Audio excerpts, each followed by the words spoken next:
हाँ जी बच्चे, क्लास 7 बच्चे आपका चैप्टर लाइंस एंड एंगल्स जो है, इसमें सबसे पहले हम ये 3 टर्म्स को डिस्कस करेंगे। ये आपने ऑलरेडी पढ़ी हुई हैं, a line segment, a line and अ रे। बच्चे आज हम इसे जो डिस्कस करेंगे विद डायग्राम इसे डिस्कस करेंगे। आपके सामने सबसे पहले ये जो ड्रा किया है इसे लाइन सेगमेंट कहेंगे। लाइन सेगमेंट क्यों कहेंगे?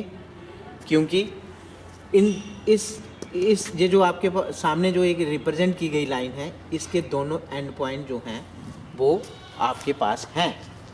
ठीक है, लाइन सेगमेंट इसका क्या नाम है? A line segment.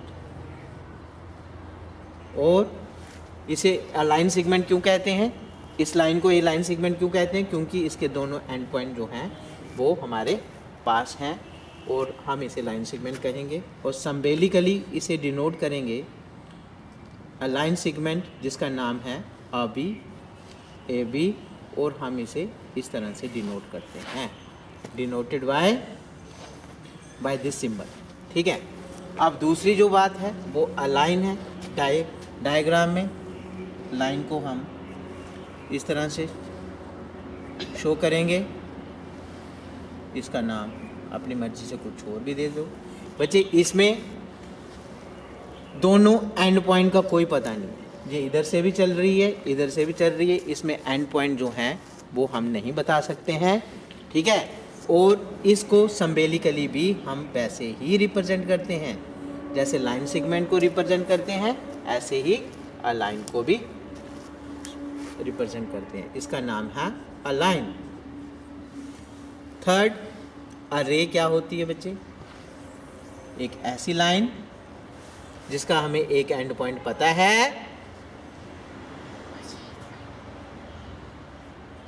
और आगे नहीं, दूसरा एंड पॉइंट जिसका हमें नहीं पता है। हम कोई भी बीच में एक पॉइंट ले लेते हैं और इसको हम क्या बोलेंगे? क्या है ये? अ रे। ठीक है, इसका नाम क्या है? अ रे। इसको भी हम सिंबॉलिकली एम एन के नाम ऐसे इसी सिंबल से डिनोट करते हैं। बच्चे ये जो तीनों बातें ध्यान से आप लोगों ने डायग्रामेटिकली समझना है कि इसके दोनों एंड पॉइंट हमें पता होते हैं। लाइन के कोई भी एंड पॉइंट हमें नहीं पता है, इसका कोई भी एंड पॉइंट नहीं पता है, लेकिन रे का एक एंड पॉइंट पता है, दूसरे का नहीं पता है। और इनके नाम भी आपने याद रखने हैं और इनकी शेप जो शक्ल जो बन रही है ये भी आपने याद रखनी है। अब आपको एक डायग्राम दी जाएगी, उस डायग्राम में आपने लाइन सेगमेंट बतानी है।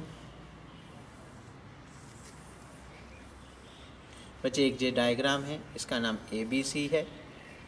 इसमें आपको कोई पूछे कि कितनी लाइन सेगमेंट्स हैं तो आपने ध्यान से देखना है। पहली लाइन सेगमेंट जिसका नाम इधर से ले लो AB है, इस तरह से डिनोट करना है। दूसरी लाइन सेगमेंट जिसका नाम BC है और तीसरी लाइन सेगमेंट इसका नाम CA। इस तरह से आपने लाइन इस फिगर के बीच में कितनी लाइन सेगमेंटें हैं और उनको डिनोट सिंबॉलिकली डिनोट करके बताओ तो आपने आसानी से इसे ऐसे लिख देना। ठीक है, अब दूसरी डायग्राम को लेते हैं, दूसरी फिगर को लेते हैं। इस फिगर को ध्यान से देखना है, समझना है। पहले बात को, आपके पास दो रे हैं, सॉरी रे नहीं है, लाइन है और दूसरी लाइन ये ड्रा करें। ये इंटरसेक्टिंग पॉइंट होता है जब दो लाइंस आपस में इंटरसेक्ट कर रही हैं। इंटरसेक्ट मतलब ये वाला पॉइंट दोनों के लिए कॉमन है, इसे इंटरसेक्टिंग पॉइंट कहते हैं। इसका नाम दे दो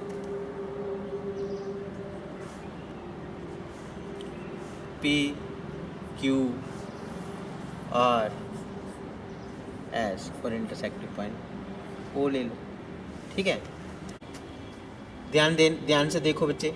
इसमें यदि आपसे पूछा जाए कि बताओ भाई ये जो दो इंटरसेक्टिंग लाइंस जो हैं दो लाइन्स इंटरसेक्ट कर रही हैं, ये जो चीज़ बन रही है, दो रे इधर से देखें हम, ये दो रे हैं, दो रे के बीच में ये जो चीज़ बन रही है, जिस दो रे जिनका एक पॉइंट कॉमन है, और इसे हम कहेंगे ये एक एंगल है। इसी तरह से इधर भी एक एंगल बन रहा है ना, इधर भी एक एंगल बन रहा है, और इधर भी एक एंगल बन रहा है। ठीक है, तो अब इनसे चाहे वो लाइन सेगमेंट है, अलाइन है, चाहे रे है, जब इनमें से कोई भी दो आपस में इस तरह से एक कॉमन पॉइंट रखेंगी, जैसे ऐसे भी रख सकते हो, ये लाइन सेगमेंट है, दूसरी लाइन सेगमेंट ये है, इसका भी एक कॉमन पॉइंट है, इसमें जो ये बन रहा है ये भी एंगल कहलाएगा, है ना। यदि आप ये इस तरह से रे ले लो, एक इधर से इधर चले जाओ, दूसरी रे, ये जो बन रहा है ये भी तो एंगल बन रहा है। तो एंगल तीनों से बन जाता है भाई, लाइन सेगमेंट, कोई भी दो लाइन सेगमेंट एंगल जिनका एक कॉमन पॉइंट हो, लाइन से भी बन जाते हैं और रे से भी बन जाते हैं। तो एंगल क्या होते हैं और एंगल कैसे बनता है, ये आपने डायग्रामेटिकली ये भी पता लग गया कि एंगल कैसे बनते हैं। अब हमने सीखना है एंगल्स के नाम। एंगल जिस तरह से आपने लाइन सेगमेंट को नाम कैसे देना है, लाइन का नाम कैसे देना, रे को किस तरह से डिनोट करना है, इसी तरह से आपने एंगल को भी डिनोट कैसे करना है, ये अब ध्यान से समझो। जब हम आपके पास ये फिगर है, इसी फिगर में से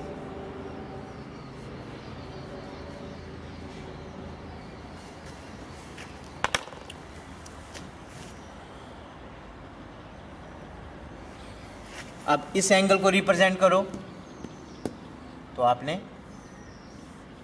सबसे पहले ये सिंबल ड्रा करना है एंगल की तरह, और जो कॉमन पॉइंट है उसको आपने सेंटर में लिखना है। उससे पहले आप Q लिखो, और उसके बाद में ये जो दूसरा नाम है पॉइंट का ये लिखो। इसे आप ऐसे भी लिख सकते हो, एस पहले लिख सकते हो, लेकिन O को सेंटर में ही रहना है, जो कॉमन पॉइंट है वो उसे बीच में ही रखना है, और आप Q ऐसे लिखो। इसी तरह से इस एंगल को भी रिप्रेजेंट कर सकते हो, ऐसे भी कर सकते हो। सिर्फ और सिर्फ ध्यान क्या देना है, ये जो कॉमन पॉइंट है बच्चे, इन दोनों रे का, इन ये जो इंटरसेक्टिंग पॉइंट है, जहाँ कॉमन पॉइंट बोलो, जो मीटिंग पॉइंट बोलो, ये वाला पॉइंट हमेशा सेंटर में लिखा जाएगा। ये एंगल किस तरह से रिप्रेजेंट करते हैं, कैसे लिखते हैं, ये क्लास 7 बच्चे आपने सीखा कि एंगल को कैसे रिप्रेजेंट किया जाता है। अब एंगल के नेक्स्ट में एंगल्स की एक टाइप पढ़ेंगे, कम्प्लीमेंट्री एंगल्स। बच्चे आपको मेजरमेंट ऑफ एंगल आपने ऑलरेडी सीखा हुआ है। सिर्फ और सिर्फ ये दिमाग लगाना है, कोई भी दो एंगल हैं, एक एंगल आप 30 का ले लो, एक एंगल 60 का होगा, और कोई भी दो एंगल जिनका सम एंगल मेजरमेंट ले रहा हूँ 30 + 60, उन दोनों एंगलों का मेजरमेंट का सम यदि 90 डिग्री आ जाए, वो दोनों एंगल वो कौन से एंगल कहलाएंगे, कम्प्लीमेंट्री एंगल कहलाएंगे। कोई भी दो एंगल जिनको प्लस करके कितना आए, दोनों को प्लस करके कितना आए, 90 डिग्री आ जाए, उन दोनों एंगलों को हम कौन से एंगल बोलेंगे, वो कौन से एंगल है आपस में, कम्प्लीमेंट्री एंगल्स। तो बच्चे कम्प्लीमेंट्री एंगल्स क्या होते हैं, ये आपने ध्यान रखना है, समझना है, और इसे जो है आपने जब भी आप अपनी बुक ये जो चैप्टर में बुक में पेज नंबर 110 और 111 को ध्यान से पढ़ेंगे तो आपको समझ आ जाएगा कि कम्प्लीमेंट्री एंगल्स क्या होते हैं। दूसरी तरफ अब नेक्स्ट जो टाइप है एंगल्स की वो है सप्लीमेंट्री एंगल्स। तो बच्चे सप्लीमेंट्री एंगल्स क्या होते हैं, ये भी बिल्कुल सिंपल है।